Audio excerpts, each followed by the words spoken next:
Saya lihat anak IPA pinter-pinter, saya pengen ketularan pinter. Kayak tiba-tiba hari pertama kuliah udah langsung literasinya, buku tebel, terus itu in English semua. Terus kayak, ikut organisasi ini, organisasi itu, kok kita hebat kayak gitu. Setelah itu nggak gitu juga sih.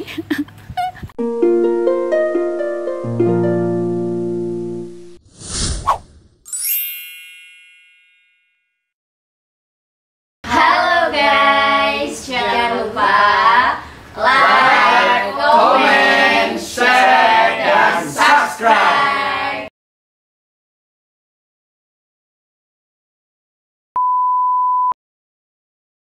Nama aku Dia Novita Amalia, bisa dipanggil Dia. Kenalkan, nama saya Septia Rini Astuti, bisa dipanggil Septia. Nama saya Ramadhani Alfat Razak. Nama panjangnya Nur Aini Dwi Soekarjo Putri, biasa dipanggil Aini. Sebelumnya perkenalkan, nama saya Putri Musaadah Mileniawati. Hai, kenalin teman-teman, nama aku Anissa, tapi biasanya akrabnya dipanggil Ica. Halo, untuk saya, nama saya Irfan Effendi, biasa dipanggil Irfan. Umurku 17 tahun, percaya nggak? Canda sih, umur aku 23 tahun. Umurnya baru 20 tahun. 22. Umurnya 23 tahun. Sekarang ini saya menginjak umur 21 tahun. Umurnya baru mau 22 tahun nih, tanggal 25 ini. Umur saya 25 tahun, lanjut. SMA, jurusan sosial. SMA sih, IPA. SMA IPS.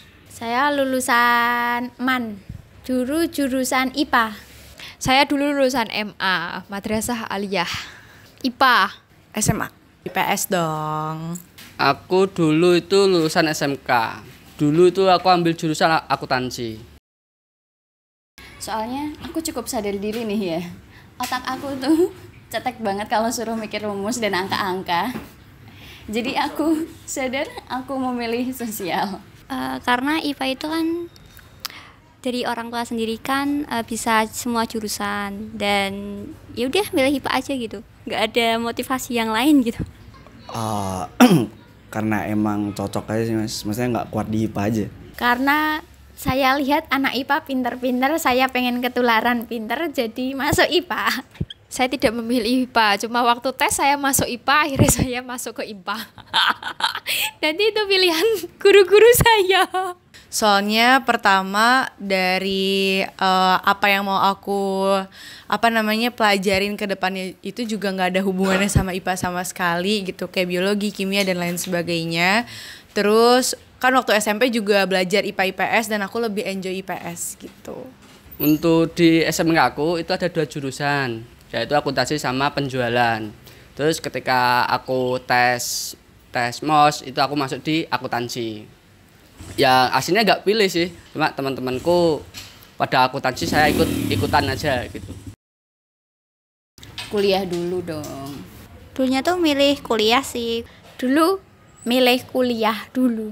Kebetulan bantuin orang tua sih jadi kerja.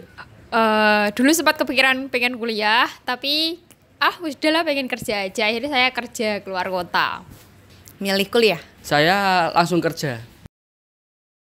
Soalnya ya, walaupun masih ada nih sekarang ini tempat kerja yang nyari lulusan SMA, SMK yang sederajat gitu, tapi kan udah mulai banyak juga tempat kerja atau perusahaan-perusahaan gitu yang mereka rekrutnya lulusan S1, D3 atau D4 gitu. Jadi untuk aku bisa sedikit membuka pintu itu, aku lebih memilih kuliah dulu. Karena berpikirnya tuh pendek ya. Dulu tuh zaman itu tuh pikiran saya tuh pendek. Jadi kuliah tuh harus dapat kerja gitu. Jadi kalau sekarang pun kerja apapun kuliah, kalau kita punya niat yang bagus, punya motivasi yang bagus, mungkin kekejar gitu. Karena mikirnya kayak kan kalau kuliah itu ada yang kelas terbuka ya, misalnya Sabtu Minggu gitu, bisa nanti gitu. Kalau kerja kan karena emang orang tua di rumah butuh kitanya buat kerja gitu. Jadi milih kerja dulu, mungkin nanti baru coba kuliah. Dari orang tua nyuruh untuk kuliah dulu, jadi saya jadi anak yang taat, jadi saya ngikuti anjuran orang tua aja sih. Alasan spesifiknya nggak ada, cuma karena emang teman-teman saya kerja, akhirnya saya ikut kerja kan. Habis itu dapat uang enak, akhirnya saya langsung kerja ke luar kota. Malah kerja di luar kota nggak dapat uang ternyata, cuma dapat main sama pengalaman. Yang pertama pasti karena ada privilege dari orang tua, masih bisa dibiayain. Terus yang kedua juga mau nambah ilmu, lebih tepatnya karena pada saat itu mikirnya mau kerja di bidang sesuai dengan apa yang aku pelajari di kuliah. Dan untuk mencapai pekerjaan itu memang harus ada gelar sarjananya gitu sih, sama belajar hal-hal baru gitu, ketemu lingkungan baru dan lain sebagainya. Karena pada zaman dulu itu pemikiran saya tidak mau berpikir lagi, karena di akuntansi pun itu sangat rumit dengan angka-angka yang menjelimet. Jadi saya pikir aku langsung kerja aja tanpa kuliah. Ekspektasi ya. Mungkin ekspektasi saya yang terlalu tinggi ya. Jadi dulu mikirnya kuliah ya ada tugas, tapi kayak nggak sebanyak itu, semenyita waktu itu. Jadi cukup shock juga, apalagi ya bisa sih bahasa Inggris, cuman kayak tiba-tiba hari pertama kuliah udah langsung literasinya buku tebel, terus itu in English semua, terus kayak kayak gitu sih. Jadi agak shock aja karena pertama literasinya semuanya itu pakai bahasa Inggris, terus yang kedua tugas-tugasnya itu cukup menyita waktu dan banyak. Ada ya, selama ini beda sih. Kalau dulu kan pikirnya tuh kuliah tuh enak, enjoy gitu kan, ternyata tuh sama aja kayak SMA gitu, banyak tugas, banyak problem juga, guru-gurunya killer juga, semua sama aja, gak ada bedanya. Ya dulu sih mikirnya kayak yaudah kerja aja gitu, tapi kayak ngelihat teman pada kuliah pengen juga gitu sebenarnya. Dulu ekspektasi kuliah ini, wah pengen ikut organisasi seperti itulah. Terus berjalannya waktu kayak ikut organisasi kayak gitu nggak terlalu penting-penting juga sih. Yang penting itu nanti saat kerja. Jadi ekspektasi kuliah sama saat kerja itu beda banget. Ekspektasi kuliah itu ikut organisasi ini, organisasi itu, kok terus jadinya kita hebat kayak gitu. Nanti bakalin kalau cari dunia cari kerja itu bakalnya mudah karena kita ikut organisasi. Setelah itu nggak gitu juga sih. Setelah masuk kerja hancur. Setelah masuk kerja ekspektasinya kan mikirnya kan enak ya kerja ya, gak mumet ya, ternyata enggak, tambah mumet John malahan. Soalnya kan dulu kerja di marketing kan, rata-rata kerja di marketing itu tuh targetnya tuh ada aja, sebulan harus masuk berapa gitu. Jadi kalau nggak sesuai target ya udah nggak dapet gaji gitu. Dan dulu pun marketingnya nggak ada gaji pokok, MLM lah, aku kerja di situ. Jujur sesuainya itu karena aku tinggal kan sekarang nggak sama orang tua lagi, terus udah kebayang nih bisa main. Jadinya itu sesuai ekspektasi, tapi ternyata kuliah tuh nggak se-fun yang ada di sinetron teman-teman, tetap aja ada pusingnya. Enggak, karena saya pikir masuk akuntansi mungkin bisa masuk di kantor ataupun di yang lainnya lah, kayak perusahaan-perusahaan. Ternyata awal kerja aku dulu itu tukang cuci mobil. Terus pada akhirnya saya nyerah pada kehidupan kerja, saya pulang dan saya nganggur selama 2 tahun di rumah sama mama.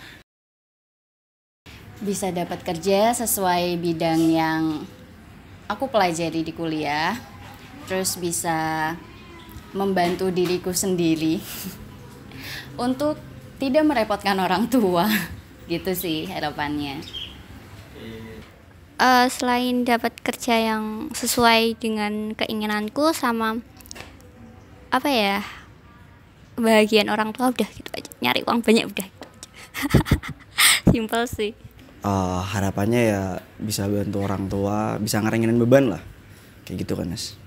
dulu harapan saya lulus kuliah itu saya pengen kerja di perusahaan besar kayak gitu. Wah, pakai jas, pakai heels kayak gitu loh. Wah, impiannya itu di kota-kota besar. Habis itu wah, kayak kerjanya ini di ASEAN. Wah, ini mantap gitu loh. Ekspektasi dulu seperti itu. Wis kerja iki ra enek tekanan yo wis kerjake ngene kayak gitu. Kalau aku udah bekerja, yang diharapkan ya aku punya tabungan gitu loh. Jadi aku pertama kali aku punya tabungan masa tua, itu yang paling diharapkan kan. Yang kedua, aku udah nggak minta ibu sama bapak lagi, walaupun kalau sampai akhir bulan pun kadang masih minta kan sekarang ini. Terus yang ketiga, aku pengen bisa jalan-jalan sendiri, beli apa-apa sendiri ya pakai uangku gitu loh. Jadi nggak memberatkan kedua orang tua gitu. Jadi kalau pengen keluar kota lah, kalau bisa sampai ke luar negeri, amin ya Allah, itu yo pakai uangku sendiri, pakai uang tabunganku sendiri gitu. Harapan pas nanti setelah kerja gitu sih.